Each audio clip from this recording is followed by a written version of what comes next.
Hello friends, എല്ലാവർക്കും good morning. അപ്പോൾ പത്തരമാറ്റിൻ്റെ ഇന്നത്തെ സൂപ്പർ ഹിറ്റ് വിശേഷത്തിലേക്ക് എല്ലാവർക്കും സ്വാഗതം. അങ്ങനെ നമ്മുടെ മുത്തശ്ശൻ ആദർശിനെയും നയനയെയും നല്ല നല്ല സ്വീകരണത്തോടെ അനുകരിച്ചിരിക്കുകയാണ്. അപ്പോൾ അത് കണ്ടു കഴിഞ്ഞപ്പോഴേക്കും മറ്റുള്ളവർക്കൊക്കെ ഭയങ്കര കുശുമ്പ് തോന്നുകയാണ്. അപ്പോൾ അനിയോട് എം ഡി സ്ഥാനം ഒഴിയണമെന്നും ആദർശിനി എം ഡി സ്ഥാനത്താണെന്നൊക്കെ മുത്തശ്ശി ഇങ്ങനെ പറയാം. മുത്തശ്ശൻ ഇങ്ങനെ പറഞ്ഞു കഴിഞ്ഞപ്പോഴേക്കും മുത്തശ്ശനോട് നമ്മുടെ അനി പറയുകയാണ്, അത് ഞാൻ അങ്ങനെ തന്നെ തീരുമാനിച്ചിരിക്കുന്നത് മുത്തശ്ശ. അല്ലെങ്കിലും ഏട്ടൻ വന്നു കഴിഞ്ഞിട്ടുണ്ടെങ്കിൽ എനിക്ക് എം ഡി സ്ഥാനത്ത് ഇരിക്കാനൊന്നും പറ്റിയൊന്നുമില്ല. ഞാൻ എം ഡി സ്ഥാനത്ത് ഒഴിഞ്ഞു മാറുക തന്നെ ചെയ്യും. അത് കൺഫേം ആയ കാര്യം തന്നെയാണ് മുത്തശ്ശ. ഇനി മുത്തശ്ശൻ അതിൽ എതിർപ്പ് കാണിച്ചാൽ എനിക്ക് കുഴപ്പമൊന്നുമില്ല എന്ന് പറയുക. ഇത് കേട്ട് കഴിഞ്ഞപ്പോഴും കണ്ടോ, ഇവൻ ഒഴിച്ച് ബാക്കി എല്ലാവരുടെയും മുഖത്ത് ചെറിയൊരു സങ്കടമാണല്ലോ.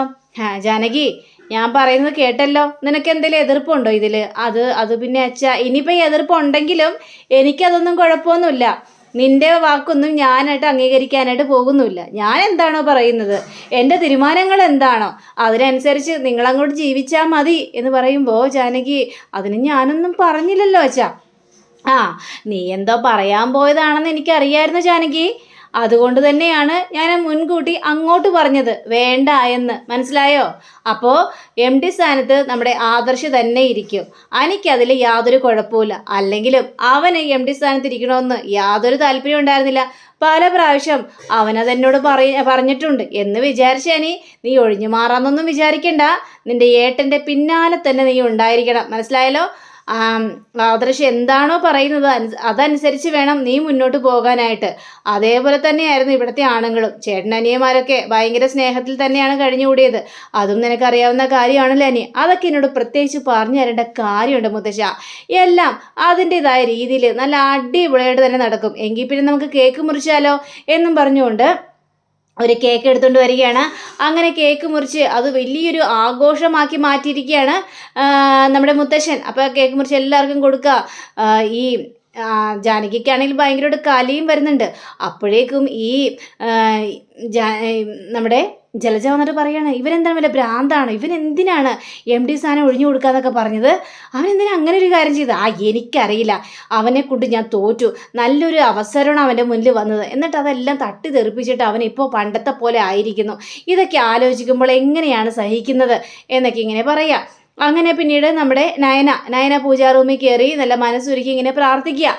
ആ സമയത്ത് അതാ വരുന്നു ദേവയാനി വന്നിട്ട്, ഏതായാലും മക്കളെ നീ ഇങ്ങോട്ട് വന്നല്ലോ, അതിൽ അമ്മയ്ക്ക് ഭയങ്കര സന്തോഷമുണ്ട്. ഞാനിതെല്ലാം മറച്ചു വെച്ചല്ലോ. ഞാനൊക്കെ വെന്തുരുകി കഴിയായിരുന്നു. എനിക്കിനി എൻ്റെ മോളെ കാണാനായിട്ട് പറ്റില്ലല്ലോ, അച്ഛൻ്റെ മനസ്സ് മാറൂലല്ലോ എന്നൊക്കെ ആലോചിച്ച് കഴിഞ്ഞപ്പോഴേക്കും, പക്ഷെ അച്ഛൻ്റെ മനസ്സിൽ ഇങ്ങനൊരു കാര്യമുണ്ടെന്ന് ആർക്കറിയായിരുന്നു? അതെ, മുത്തശ്ശൻ്റെ കാര്യങ്ങളെല്ലാം എന്നോട് പറഞ്ഞിട്ടുമുണ്ട്. അതുകൊണ്ട് എനിക്ക് മുത്തശ്ശനോട് ദേഷ്യമോ വെറുപ്പോ ഒന്നും ഉണ്ടായിട്ടില്ല. അല്ലെങ്കിൽ ഞങ്ങളെ പുറത്താക്കിയെന്ന് വിചാരിച്ച് എനിക്ക് മുത്തശ്ശനോട് ദേഷ്യം കാണിക്കാനായിട്ട് പറ്റുമോ? മുത്തശ്ശൻ നല്ലൊരു കാര്യത്തിന് വേണ്ടിയല്ലേ അമ്മേ ഞങ്ങളെ പുറത്താക്കിയത്. അതിൽ ഞങ്ങൾക്ക് ഒരു പരിഭവമോ പിണക്കോ ഒന്നുമില്ല. പിന്നെ ആദർശേട്ടൻ്റെ കാര്യത്തിൽ ആ ഒരു ഇതെടുക്കണമെന്ന് തോന്നിയിരുന്നു, എല്ലാം തെളിയിക്കണമെന്ന് തോന്നിയിരുന്നു. അതുകൊണ്ട് തെളിയിച്ച് വീണ്ടും ഞങ്ങൾ ഈ വീട്ടിലേക്ക് വന്നു. ഇപ്പം അമ്മയ്ക്ക് സന്തോഷമായില്ലേ? പിന്നെ സന്തോഷമായാന്നോ?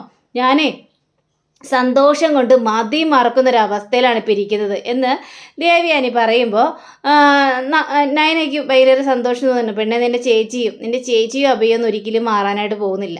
ചേച്ചിയോട് പല പ്രാവശ്യം ഈ കാര്യങ്ങളെല്ലാം പറഞ്ഞില്ലേ? എന്നിട്ട് ചേച്ചി വല്ല അനുസരിച്ചോ? ഇല്ല, അവൾ അങ്ങനെ തന്നെ മുന്നോട്ട് പോകുള്ളൂ. ചേച്ചിയെ കുറ്റപ്പെടുത്തേണ്ട കാര്യമില്ല. ഒരിക്കൽ എപ്പോഴെങ്കിലും ചേച്ചി യഥാർത്ഥ സത്യങ്ങൾ അറിയും. അന്നേരം നമ്മുടെ ഒപ്പം തന്നെ നിൽക്കും. ചേച്ചി അങ്ങനെയാണ്. എന്നെ സ്നേഹിച്ച് തുടങ്ങിയതാണല്ലോ ചേച്ചി. പിന്നീടല്ലേ ഈ പ്രശ്നങ്ങളെല്ലാം ഉണ്ടായത്.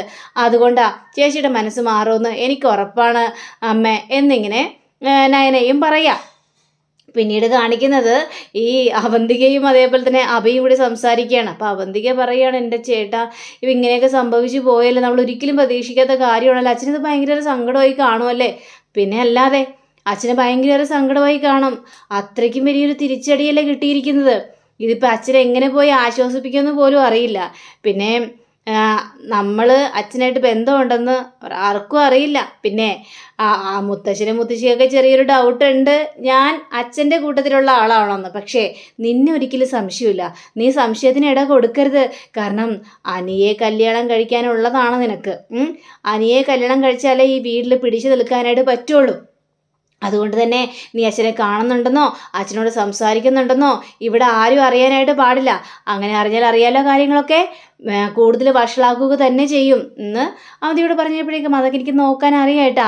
പക്ഷേ അച്ഛനെ എങ്ങനെ സമാധാനപ്പെടുത്തുമെന്ന് ആലോചിച്ചിട്ടാണ് എനിക്കൊരു എത്തുംപിടിയും കിട്ടാത്തത്. ഞാനേതായാലും അച്ഛനെ കാണാൻ പോകാടി, അച്ഛനോട് സംസാരിക്കാം. അച്ഛൻ വളരെയേറെ സങ്കടപ്പെട്ടായിരിക്കുന്നത്. പക്ഷെ ഒരിക്കലും പ്രതീക്ഷിച്ചില്ല ആദർശും നയനയും ഈ വീട്ടിലേക്ക് തിരിച്ചു വരുമെന്ന്. അതും നമ്മളെല്ലാവരുടെ മുന്നിൽ വെച്ച് ഒരു രാജാവിനെ പോലെയല്ലേ ആദർശിനെ സ്വീകരിച്ചത് മുത്തശ്ശൻ.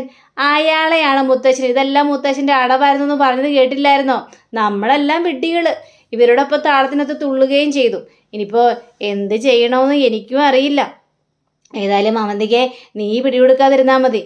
ഞാൻ അച്ഛനെ പോയി കണ്ട് സംസാരിച്ചോളാം, അച്ഛനെ സമാധാനപ്പെടുത്തിക്കോളാം. അതേ ഏട്ടാ, അച്ഛനെ പോയി കാണാം. എനിക്കെന്തായാലും അച്ഛനെ വേർതിരിച്ച് കാണാനൊന്നും പറ്റില്ല. പക്ഷെ അമ്മയ്ക്കാണെങ്കിൽ അച്ഛനോട് ഭയങ്കര അരിശമാണല്ലോ. അതെ, അമ്മേനോട് ചോദിക്കുകയും ചെയ്തു, നീ അച്ഛനെ കാണുന്നുണ്ടോ, നീ അച്ഛനാണെന്ന് അറിഞ്ഞിട്ടല്ലേ നീ അവിടെ പോയത് എന്നൊക്കെ. ഞാനാണെങ്കിൽ പിടി കൊടുത്തതുമില്ല. അച്ഛനെ എനിക്ക് അറിയാനും കൂടി പാടില്ല, അച്ഛൻ്റെ മുഖം പോലും ഞാൻ കണ്ടിട്ടില്ല എന്നൊക്കെ അമ്മയോട് തട്ടിവിട്ടു. നമുക്ക് നമ്മുടെ അച്ഛൻ തന്നെയാണ് വലുത്. അതുകൊണ്ടാണല്ലോ അച്ഛൻ നമ്മളുടെ പേരിട്ടത് AM ജ്വല്ലറി എന്ന്. അല്ലായിരുന്നെങ്കിൽ ഇടുമായിരുന്നോ? അമ്മയ്ക്ക് അതൊന്നും മനസ്സിലാവാത്തത് കൊണ്ടാണ് എന്നൊക്കെ ഇവർ രണ്ടുപേരും പറയാം. ഏട്ടൻ ഏതായാലും പോയി അച്ഛനെ കാണുക, എന്നിട്ട് പോയി സംസാരിക്കുക. അല്ലാതെ ഇവരുടെ വാക്കും കേട്ട് നിന്ന് കഴിഞ്ഞിട്ടുണ്ടെങ്കിൽ നമുക്ക് ഒന്നിനും ഒതുങ്ങാനായിട്ട് പോകുന്നില്ല. അങ്ങനെ അഭിയാണെങ്കിൽ നേരെ ഈ നാഗേന്ദ്രനെ പോയി കാണുകയാണ്. അപ്പം നാഗേന്ദ്രനെ പോയി കണ്ടു കഴിഞ്ഞപ്പോഴേക്കും അതൊക്കെ വിട്ടേരടാ മക്കളെ, ഇതൊക്കെ ഒരു തോൽവിയാണോ? ഒരു തോൽവി ഉണ്ടെങ്കിൽ പിന്നെ ഒരു വിജയം നമുക്കുണ്ടാകും. ആ അനന്തമൂർത്തി എന്നെ തോപ്പിച്ചു എന്നുള്ളൊരു ചിന്തയുണ്ട്. പക്ഷേ അതൊന്നും നടക്കാനായിട്ട് പോകുന്നില്ല. ഇനി അയാൾക്ക് വലിയൊരു കൊട്ടാണ് വരാനായിട്ട് പോകുന്നത്. അത് എൻ്റെ മനസ്സിൽ ഉറപ്പിച്ച കാര്യം തന്നെയാണ്. അച്ഛാ, ഞങ്ങളിങ്ങോട്ട് വരുന്നതേ ഇപ്പോൾ വലിയൊരു പ്രശ്നമായി തീർന്നിരിക്കുകയാണ്. അമ്മയാണെങ്കിൽ അച്ഛൻ്റെ പേര് കേട്ട ഉടനെ തന്നെ ഭയങ്കര അരിശുവാ. എന്തെല്ലാമാണ് പറഞ്ഞു കൂട്ടിയെന്ന് അറിയാവോ അച്ഛനെക്കുറിച്ച്? അതുകൊണ്ട് അച്ഛനെ കണ്ണിന് നേരെ കണ്ടൂടാ എന്ന് വരെ അമ്മ പറഞ്ഞു. അവളങ്ങനെ പറയുള്ളൂ. എൻ്റെ പൊന്നു മക്കളെ, ജലജയെ ഞാൻ അറിഞ്ഞിടത്തോളം നിങ്ങൾക്കറിയില്ലല്ലോ. അവളുടെ സ്വഭാവം എന്താണെന്ന് ശരിക്കും എനിക്കറിയാവുന്ന കാര്യം തന്നെയാണ്. അതുകൊണ്ട് എനിക്ക് അവളെക്കുറിച്ചുള്ള ഒരു വിചാരം പോലുമില്ല. അതെന്താ വെച്ചാ അമ്മയ്ക്ക് ഇത്ര അരിശം അച്ഛനോട്? അമ്മയെക്കുറിച്ച് എന്ത് സത്യങ്ങളാണ് അച്ഛനറിയാവുന്നത്? അത് ഞങ്ങളോടും കൂടി പറഞ്ഞൂടെ? അതൊക്കെ സമയമാവട്ടെ, സമയമാകുമ്പോൾ പറയാം. പക്ഷേ അവളെപ്പോലൊരു നശിച്ച സ്ത്രീ ഞാൻ ഇതുവരെയും കണ്ടിട്ടില്ല. അവളെ കുടുംബം കലക്കുന്നവളാ. പണത്തിന് മാത്രം ആഗ്രഹിക്കുന്നവള്. പണത്തിന് വേണ്ടിയാ സ്വന്തം ഭർത്താവിനെ വരെ ഒറ്റിക്കൊടുത്തിട്ട് ആ കുടുംബത്തോട് കൂറും പുലർത്തി അവളിരുന്നത്. എന്നിട്ട് അവൾക്ക് വല്ല കൂറുണ്ടോ? ഇല്ല. അവൾക്ക് പണം മാത്രം മതി. പണം മാത്രമാണ് അവളുടെ ചിന്ത. ഇത് കഴിഞ്ഞപ്പോഴേക്കും അഭിയാണെങ്കിൽ ഞാൻ അമ്മയുടെ വാക്കൊന്നും കേൾക്കാനായിട്ട് പോകുന്നില്ല അച്ഛാ. അച്ഛനെ കാണുന്നുണ്ടോ, സംസാരിക്കുന്നുണ്ടോ എന്നൊക്കെ ചോദിച്ചു. പക്ഷേ ഞാൻ കമാന്നൊരു അക്ഷരം മിണ്ടില്ല. അച്ഛനെ അറിയാനും കൂടി പാടില്ല എന്നാണ് ഞാൻ അവിടെ പറഞ്ഞത്. ഉണ്ട്. എനിക്ക് തോന്നുമ്പോഴൊക്കെ എൻ്റെ അച്ഛനെ എനിക്ക് കാണണം, അല്ലാതെ അച്ഛനെ കൈവിട്ട് കളയാനൊന്നും പറ്റില്ല. ഞങ്ങൾക്ക് അമ്മയെക്കാളും വലുത് അച്ഛനെ തന്നെയാണ്. ഇത്രയും വർഷമായിട്ടും ഞങ്ങളെ കാണാനും ഞങ്ങൾ സംരക്ഷിക്കാനും അച്ഛൻ എത്തിയില്ലേ? എനിക്കിവിടെ നല്ലൊരു പൊസിഷൻ തന്നില്ലേ? അതൊക്കെ ഒരിക്കലും മറക്കാൻ പറ്റാത്ത കാര്യമാണ് അച്ഛ എന്ന് പറയാണ്. പിന്നെ അവന്തികയുടെ കാര്യം പ്രത്യേകം സൂക്ഷിച്ചോളണം. അനിയും അവന്തികയുമായിട്ടുള്ള കല്യാണം അവിടെ നടന്നിരിക്കണം. എന്നാൽ മാത്രമേ നമുക്ക് മുൻകൈയെടുത്ത് നിൽക്കാനായിട്ട് പറ്റുള്ളൂ. അത് ഞാൻ ഏറ്റു എന്നിങ്ങനെ പറയാം. അങ്ങനെ പിന്നീട് കാണിക്കുന്നത് ജാനകിയാണ്. അപ്പം ജാനകിയാണെങ്കിൽ ആകെ വെറികൊണ്ടൊരവസ്ഥയിൽ ഇങ്ങ് നിൽക്കുകയാണ്. എൻ്റെ മോൻ്റെ ജോലി പോയല്ലോ എന്നൊക്കെ ആലോചിച്ചുകൊണ്ട്. അപ്പോൾ ജാനകിയുടെ ഭർത്താവ് അജയൻ വരിക. അപ്പോൾ വന്നിട്ട് ചോദിക്കണം, നിനക്കിപ്പോൾ മകൻ്റെ ജോലി പോയതിലാണല്ലേ? അവനെ MD സ്ഥാനത്ത് ഇരിക്കുകയായിരുന്നില്ലേ?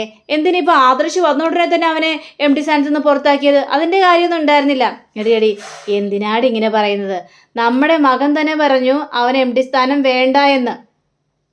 അച്ഛൻ എന്തെങ്കിലും ഒന്ന് കാണാതെ ആദർശിനെ MD സ്ഥാനത്ത് ഇരുത്തൂലല്ലോ.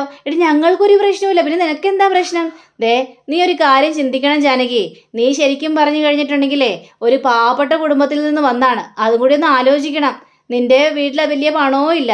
പക്ഷേ നിന്നെ കണ്ടു കഴിഞ്ഞപ്പോഴേക്കും അച്ഛന് നല്ല സഹതാപം തോന്നി. കാരണം നീ ഈ കുടുംബത്തിലേക്ക് വന്നു കയറുമ്പോൾ അതിനനുസരിച്ച് നീ ജീവിക്കുമെന്ന് അച്ഛനറിയായിരുന്നു. അതുകൊണ്ട് തന്നെയാണ് നിന്നെ കല്യാണം കഴിക്കണമെന്ന് പറഞ്ഞു കഴിഞ്ഞപ്പോഴേക്കും ഞങ്ങൾ പോലും എതിർത്ത് പറയാതെ നിന്റെ കഴുത്തിൽ ഞാൻ താലി കെട്ടിയത്. എന്നിട്ട് ഇപ്പം നീ അഹങ്കാരം കാണിക്കുകയാണോ? ഉള്ളത് കൊണ്ട് തൃപ്തിപ്പെടുത്തി ജീവിക്കുക, അതാണ് വേണ്ടത്. ഞങ്ങൾ ചേട്ടനനിയന്മാരുവേ അങ്ങോട്ടും ഇങ്ങോട്ടും സഹകരിച്ച് തന്നെയാണ് ജീവിച്ചിട്ടുള്ളത്. അച്ഛൻ പറയുന്നതിൽ അപ്പുറം ഒന്നും ഞങ്ങൾ ഇതുവരെയും പോയിട്ടില്ല. നിനക്ക് മാത്രം ഇത്ര അഹങ്കാരം എന്നും ചോദിച്ചുകൊണ്ട് ജാനകിയോട് പറയാണ്, ഞാനൊന്നും പറയുന്നില്ലേ. ഏതായാലും അവനിങ്ങനെ ഇത് കിട്ടിക്കഴിഞ്ഞപ്പോഴേക്കും എനിക്കൊരുപാട് സന്തോഷമായിരുന്നു. അതാരും അവൻ തന്നെ തട്ടിത്തെറിപ്പിച്ചില്ലേ. ഇനി ഞാനെന്ത് കൂടുതലൊന്നും സംസാരിക്കാനാ, എനിക്കൊന്നും പറയാനില്ല എന്നും പറഞ്ഞുകൊണ്ട് ഇവരിങ്ങനെ കാര്യങ്ങളെല്ലാം പറയുകയാണ്. അങ്ങനെ നമ്മുടെ നയനയെ കാണിക്കണം. അപ്പോൾ നയനയ്ക്ക് ഒരു ഗ്ലാസ് ജ്യൂസ് കൊണ്ടുവന്ന് കൊടുക്കണം, നമ്മൾ ഈ ജ്യൂസ് കുടിക്കുന്നെന്നും പറഞ്ഞുകൊണ്ട്. അപ്പോൾ നയന ഭയങ്കര സന്തോഷത്തോടു കൂടി തന്നെ, എനിക്കിപ്പോൾ സമാധാനമായി മോളെ, കാരണം ഇനി എനിക്കിഷ്ടപ്പെട്ട വിഭവങ്ങളെല്ലാം ഉണ്ടാക്കി ഇവിടെ തന്നെ തരാമല്ലോ, ഇനി ഗസ്റ്റ് ഹൗസിലേക്ക് വരണ്ടല്ലോ, എല്ലാ സാധനങ്ങളും ഉണ്ടാക്കി തരാം, മോളുടെ വയറ് നിറയെ കഴിക്കണം, ഇനി മോളുടെ കാര്യങ്ങളൊക്കെ എനിക്ക് നോക്കണം എന്നൊക്കെ ഇങ്ങനെ പറഞ്ഞുകൊണ്ടിരിക്കുമ്പോൾ ആദർശ് വരിക. ആദർശ് വന്നിട്ട്, അമ്മേ അങ്ങനെ സമാധാനിക്കാനായിട്ട് വരട്ടെ, 7-ാം മാസത്തിൽ വീട്ടിലേക്ക് കൂട്ടിക്കൊണ്ട് പോകുമല്ലോ, അപ്പം പിന്നെ അമ്മയ്ക്ക് എങ്ങനെ നയനയെ കാണാനായിട്ട് പറ്റും? പിന്നെ പോകണമെന്ന് ഇത്ര നിർബന്ധമാണോ? അങ്ങനെ പോകേണ്ട ആവശ്യമൊന്നുമില്ല. അങ്ങനെ ഇപ്പം ഞാൻ മോളെ വിട്ടില്ലെങ്കിലോ അമ്മേ? ഇതൊക്കെ നടപ്പല്ലേ അമ്മേ? അപ്പോൾ പിന്നെ വീട്ടിലേക്ക് പോയല്ലേ മതിയാവുള്ളൂ. ഒരു നാട്ടുനടപ്പൊക്കെ മനുഷ്യന്മാരുണ്ടാക്കിയതല്ലേ. അതങ്ങനെ തന്നെ ഇരിക്കട്ടെ. എൻ്റെ മോളെ ഞാൻ ഇവിടെ നിന്ന് എങ്ങോട്ട് വിടാൻ പോകുന്നില്ല ആദർശേ, നീയേ നിൻ്റെ പാട് നോക്കിപ്പോ. അത് ശരി, അപ്പോൾ മരുമകളെ കിട്ടിക്കഴിഞ്ഞപ്പോഴേക്കും എന്നെ അങ്ങോട്ട് ഒഴിവാക്കി അല്ലേ? ആയിക്കോട്ടെ, മരുമകൾക്കേ നിറയെ ഭക്ഷണം കൊടുത്തോ, സ്വീകരിച്ചോ, താലോലിച്ചോ, എനിക്കൊരു കുഴപ്പമില്ല എന്നും പറയണം. അങ്ങനെ അവർ രണ്ടിനും കൂടി സംസാരിക്കുക. അങ്ങനെ നമ്മുടെ മുത്തശ്ശനെയും മുത്തശ്ശിയെയും കാണിക്കുകയാണ്. ഇവരാണെങ്കിൽ അതിലേറെ സന്തോഷത്തിലാണ്. കാരണം എല്ലാ പ്രശ്നങ്ങളും സോൾവായി എന്ന ഒരു സന്തോഷത്തിൽ. ഇനിയിപ്പോൾ കൊച്ചുമോനും ഒക്കെ വീട്ടിലേക്ക് തിരിച്ചു വന്നാൽ ആ ഒരു സന്തോഷം. അപ്പോൾ മുത്തശ്ശി പറയാണ്, നിങ്ങൾക്ക് ഒളിച്ചും പാത്തൊന്നും പോയി കാണണ്ടല്ലോ, ഇപ്പോൾ നേരിട്ട് തന്നെ കാണാമല്ലോ, ആഗ്രഹിച്ചതുപോലെ തന്നെ കൊച്ചുമോനും കൊച്ചുമോളൊക്കെ തിരിച്ചു വന്നില്ലേ, സന്തോഷമായില്ലേ? പിന്നെ അല്ലാതെടോ, എനിക്ക് ഭയങ്കര സന്തോഷമായി, അവരെ കാണാഞ്ഞിട്ടേ ഞാനവിടെ വീർപ്പുമുട്ടിയിരിക്കുകയായിരുന്നു എന്ന് പറയാം. അപ്പോൾ അതാ വരുന്നു ജയനും അതേപോലെ തന്നെ ഈ ദേവയാനിയും കൂടി വരികയാണ്. അപ്പോൾ ജയൻ പറയണം, അച്ഛൻ്റെ മനസ്സിലിരിപ്പ് അത് അപാരം തന്നെയായിരുന്നു, ഇങ്ങനൊരു കളി കളിക്കുമെന്ന് ഒരിക്കലും പ്രതീക്ഷിച്ചിരുന്നില്ല എൻ്റെ പൊന്നച്ഛ എന്ന് പറഞ്ഞപ്പോഴേക്കും ആൺമക്കളോട് പോലും പറഞ്ഞില്ലല്ലോ എൻ്റെ അച്ഛ എന്നിങ്ങനെ ചോദിക്കുകയാണ്. അപ്പോഴേക്കും നമ്മുടെ മുത്തശ്ശിയാണെങ്കിൽ ഈ കാര്യം ആദ്യം കണ്ടുപിടിച്ചതേ നയനമോൾക്ക് ഒരു ഡൗട്ടൊക്കെ തോന്നി, നയനമോളത് കണ്ടുപിടിക്കുകയും ചെയ്തു, അച്ഛനെ കൊണ്ടേ മണി സത്യം പറയുന്ന പോലെ സത്യം പറയിപ്പിക്കുകയും ചെയ്തു. നയനമോൾ ഞങ്ങളോടെല്ലാം പറഞ്ഞു, എല്ലാ കാര്യങ്ങളും മനസ്സിലാക്കുകയും ചെയ്തു. എന്നാലും ഇതെങ്ങനെ ഒളിപ്പിച്ച് വെക്കാനായിട്ട് അച്ഛന് സാധിച്ചു? ഇതെങ്ങനെയാണ് സാധിച്ചതെന്ന് ചോദിച്ചപ്പോഴേക്കും അത് പിന്നെ എല്ലാം നല്ലതിന് വേണ്ടിയായിരുന്നു. ഞാൻ ആദർശിനെയും നയനെയൊക്കെ ഇവിടെ നിറക്കി വിട്ടെങ്കിലും സത്യങ്ങളെല്ലാം നിൻ്റെ അമ്മയ്ക്ക് അറിയാമായിരുന്നല്ലോ, അതുകൊണ്ടാ അമ്മ എൻ്റെ കൂടെ എല്ലാ കാര്യത്തിനും കൂട്ടുനിന്നത്. അപ്പം അതുകൊണ്ട് തന്നെ എനിക്കിപ്പോൾ അതിൽ പ്രശ്നമൊന്നും ഉണ്ടായിരുന്നില്ല. ആദർശിനെ നല്ല നിലയിലാക്കണം, അതുകൊണ്ടാണ് മോള് നിങ്ങളോട് ആദ്യം സത്യങ്ങളൊന്നും പറയാതിരുന്നത്. ആദർശിനോട് പോലും പറഞ്ഞിട്ടില്ല, അത് ഞാൻ പറഞ്ഞിട്ട് തന്നെയാണ്. മോൾക്കറിയായിരുന്നു എൻ്റെ മനസ്സിൽ നല്ല ഉദ്ദേശമാണ് ആദർശിനെ നേർവഴിക്ക് കൊണ്ടുവരാനും ആദർശ് വലിയ ഉയരങ്ങളിലേക്ക് പോകാനും വേണ്ടിയാണ് ഞാനിങ്ങനെയെല്ലാം ചെയ്യണമെന്ന് അവർക്കറിയായിരുന്നു. അതുകൊണ്ടാണ് മോള് ആരോടൊന്നും പറയാതിരുന്നത്. അപ്പോൾ ദേവേനയാണെങ്കിൽ അച്ഛൻ എന്തായാലും സന്തോഷമായി. പക്ഷേ ജാനകിക്ക് ഭയങ്കര സങ്കടമുണ്ട് കേട്ടോ. പെട്ടെന്ന് തന്നെ ഹനിയെ MD സ്ഥാനത്ത് നിന്ന് പുറത്താക്കിയല്ലോ, അതിൻ്റെ കാര്യമൊന്നുമില്ല. ആദർശിനെ MD സ്ഥാനത്ത് നിന്ന് പുറത്താക്കിയപ്പോൾ നിനക്ക് സങ്കടം തോന്നിയില്ലല്ലോ, ഞാൻ പോലെ അല്ലല്ലോ. ജാനകിക്ക് അത് വല്ലാത്തൊരു ഷോക്കായിപ്പോയി. മോനെ MD സ്ഥാനത്താണെന്ന് അറിഞ്ഞപ്പോഴേക്കും ഭയങ്കര സന്തോഷം കൊണ്ട് മതിമറന്നൊരവസ്ഥയിലായിരുന്നു. പക്ഷേ ഇപ്പം ആണെങ്കിൽ ആളാകെ ഡള്ളായി തീർന്നിരിക്കുകയാണ്. ഇനിയിപ്പോൾ ആ കാര്യത്തെക്കുറിച്ചൊന്നും പറഞ്ഞ് നമ്മൾ വഷളാക്കണ്ട. പിന്നെ കല്യാണം അത് എത്രയും പെട്ടെന്ന് നമുക്ക് നടത്താനായിട്ട് നോക്കണം. അനിയുടെയും അതേപോലെ തന്നെ അവന്തികയുടെയും നിശ്ചയം നടത്തണം. ഡിവോഴ്സിന് ശേഷം എത്രയും പെട്ടെന്ന് കല്യാണം നടത്തണം എന്ന് പറയുക. പിന്നീട് കാണിക്കുന്നത് ഈ ജലജയാണ്. അപ്പോൾ ജലജയാണെങ്കിൽ ആകെ ദേഷ്യം കൊണ്ടൊക്കെ എല്ലാവരും കൂടി തിരിച്ചു വന്നല്ലോ. അപ്പോൾ ഇത് വരുന്നടാ നമ്മുടെ കനകം. അപ്പോൾ കനകം ഓടി വന്നിട്ട് ഇവിടെ ഇരിക്കുകയാണോ? എന്തൊക്കെയുണ്ട് വിശേഷങ്ങളെല്ലാം? നിങ്ങൾ എന്താ വിചാരിച്ചത്? എന്നെ ഇങ്ങോട്ട് ആരെയും ക്ഷണിക്കില്ലായിരുന്നോ? ഞാനിങ്ങോട്ട് വന്നെന്നറിഞ്ഞപ്പോഴേക്കും നിങ്ങൾക്ക് ഭയങ്കര അരിശു വരുന്നല്ലോ. ദേ അല്ലെങ്കിൽ നിനക്കൊക്കെ അങ്ങനെയാണല്ലോടി, നീ അവിടെ ഇവിടെയും പോയി തിന്ന് നടക്കുന്നവളല്ലേ, അതുകൊണ്ട് നിന്നെയൊക്കെ എല്ലായിടത്തും പ്രതീക്ഷിക്കണം, അല്ലാതെ എനിക്കതിലെന്തെങ്കിലും പറയാനായിട്ട് പറ്റുമോ? ഇത് കേട്ട് കഴിഞ്ഞപ്പോഴേക്കും നമ്മുടെ നയന വരിക. അപ്പം നയന വന്നിട്ട് ദേ ഇളമേ അങ്ങനെയൊന്നും പറയാനായിട്ട് നിൽക്കരുത് കേട്ടോ. അതെ ഞാൻ മുത്തശ്ശനെ എതിർത്തെങ്കിലും മുത്തശ്ശനെ വിളിച്ചില്ലായിരുന്നെങ്കിൽ ചിലപ്പോൾ ഞാനിങ്ങോട്ട് വരുമായിരുന്നു. പക്ഷേ ആദർശേട്ടന് ഒരിക്കലും ഇങ്ങോട്ട് വരില്ലായിരുന്നു മുത്തശ്ശൻ വിളിച്ചില്ലായിരുന്നെങ്കിൽ. അപ്പോൾ പിന്നെ ആ ഒരു കാര്യം പറഞ്ഞുകൊണ്ട് ഞങ്ങളെ വിലയിരുത്താനായിട്ട് നോക്കരുത്. അവൾ പറയട്ടെ മോളെ, അവൾ പറയട്ടെ. അവൾക്ക് അഹങ്കരിക്കാൻ പറ്റിയ സമയമാണല്ലോ. അല്ല ഇപ്പം നിന്റെ ഭർത്താവൊക്കെ വന്നെന്നറിഞ്ഞല്ലോ, നാഗേന്ദ്രനൊക്കെ. ഇത് കേട്ട് കഴിഞ്ഞപ്പോഴേക്കും ജലജയ്ക്ക് കലിയും കൂടി വരികയാണ്. എന്താണ് നാഗേന്ദ്രൻ്റെ വിശേഷം? അല്ല നാഗേന്ദ്രൻ നിന്നോട് അടുക്കുന്നില്ലെന്നൊക്കെ അറിഞ്ഞല്ലോ. നാഗേന്ദ്രൻ പൊട്ടി പാളീസായെന്നാണല്ലോ ഞങ്ങൾ അറിഞ്ഞത്. നീയേ അതിനെക്കുറിച്ചൊന്നും എന്നോട് ചോദിക്കേണ്ട ആവശ്യമില്ല. നീ നിന്റെ പാട് നോക്കി പോകനകം. അതെ എൻ്റെ മോളുടെയും പിന്നെ അനിയുടെയും നിശ്ചയം നടക്കാനായിട്ട് പോവാണ്. ആ സമയത്ത് നിൻ്റെ മോളോട് ഇങ്ങോട്ട് വലിഞ്ഞു കയറി വരരുതെന്ന് പറഞ്ഞാൽ മതി. അയ്യോടി എൻ്റെ മോളെ ഏതായാലും ഇങ്ങോട്ട് വലിഞ്ഞു കയറി വരുന്നില്ല. ഒന്നിലും വരുന്നില്ല. നീയേ നിൻ്റെ മോളെ അങ്ങോട്ട് സൂക്ഷിച്ചാൽ മതി.